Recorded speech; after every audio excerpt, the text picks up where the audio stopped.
Peace out. What's up, YouTubers? It's a long time no see. It's your man Warr'n Peace back again. Peace to my West Coast family. You know where we're at.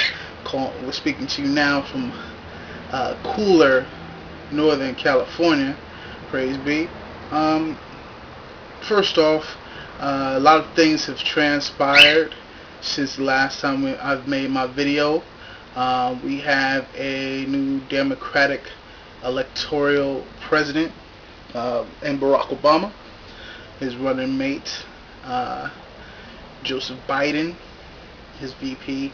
We also have a new electoral candidate, Republican, and Mr. McCain, and his running mate, Miss Susan or Sarah Palin. And once again, as usual, representing for the hood and holding it down, doing what I do best, just pontificating a little bit on the state of our union. As of today, I have not watched the stock exchange, but this past Friday, stock exchange, Thursday and Friday, actually closed a record low. Record low, dropping almost 800 points on the Dow Jones. That's the New York Stock Exchange. 800 points down on the Dow. There has not been such a drastic change or such a drastic drop as in the last 75 to 85 years. I believe last time that happened was almost 1930, during the time of the Great Depression. I'm not exactly sure on dates. I haven't done my recent research to give you correct dates, but I'm sure you people can go out and find that information yourselves. Google. Anyway, we are now coming to we've now seen a very pale face GW when he actually has to go about saying that the U.S. government will actually divvy up and find it in itself, in its very, very deep deficit to China, another 5 trillion. Actually, I believe the number was actually almost. I believe the number was something like $500 billion. $500 billion going to these default and bad and falling out loans. And you know, in the age of socialism and in the age of socialist movements, this is huge, because again, the government is going about bailing out big business. We are a capitalist nation. It is said by our illustrious former and fallen dead leader, Ronald Reagan, that the capitalist, the downside to communism is the quote. The downside to communism is that it does not allow anyone to fail. Okay, if the downside to communism is not allowing anyone to fail, then capitalism is actually allowing those people who fail to fail. Okay? Now, if we are not a communist or socialist country, why is it that the U.S. government is now going to really truly start, you know, people whose homes are in deficit or in default right now, and your mortgages were in a poor or lackluster state, the state will now own your loan. That's the important thing here.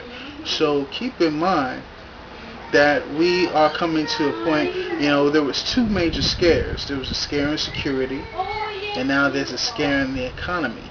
Okay? Both of which have allowed the government to stand in and put their hands into stuff, using government and taxpayer money in order to subsidize these security efforts, to subsidize these housing or loan efforts. in the early 80s and 90s, the 80s and 90s, the saving and loan scandals, the whole tip, that was a minor tiff. You know what I'm saying? That's New Zealand to Australia. It was really small.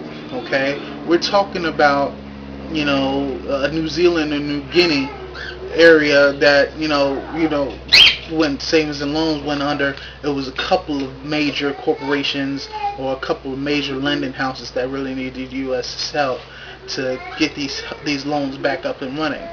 That was just minor. But we're talking about Fannie Mae. Whenever you throw a May or a Faye on any loan situation, Sally, Fannie, Mac, okay, May Mac, Miss Mary May Mac, whatever the name is, you're talking about a company that originally came from government money that started subsidizing these loans and these housing efforts to a situation where now they cannot no longer support these efforts and now are reverting back to buying them back. So you mean to tell me that the house that you're in, that you once thought that a small bank owned, is now owned by the U.S. government, a government that has been born and known to make a huge deficit. So another thing that I'm asking a lot of people out there who may not be paying attention to do is to be aware, be on point, be all eyes. Realize the original man is not truly affected by this. Other nations have realized this. The original man, of course, has hood times, and we lucky we got him. You know what I'm talking about? Because we know where the bottom is. Not to say that we know where we belong, but we also have our illustrious rappers to show us where the top is. So we have to find a happy medium. You know what I mean? Somewhere between that top echelon to that middle, to where hood is. You know what I'm saying?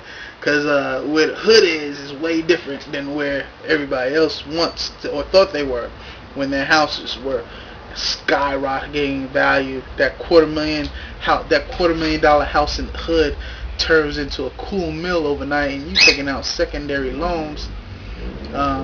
They were writing bullshit loans. They wrote you a bullshit loan, homie. And realize that.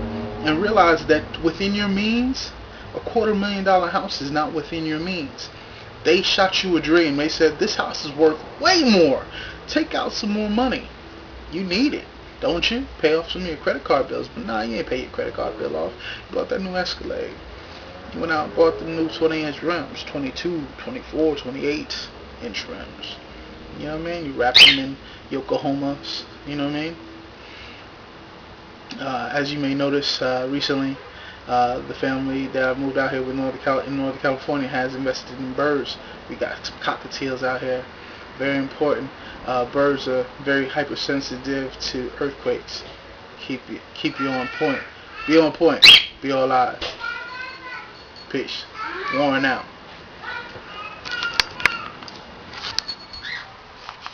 Yeah.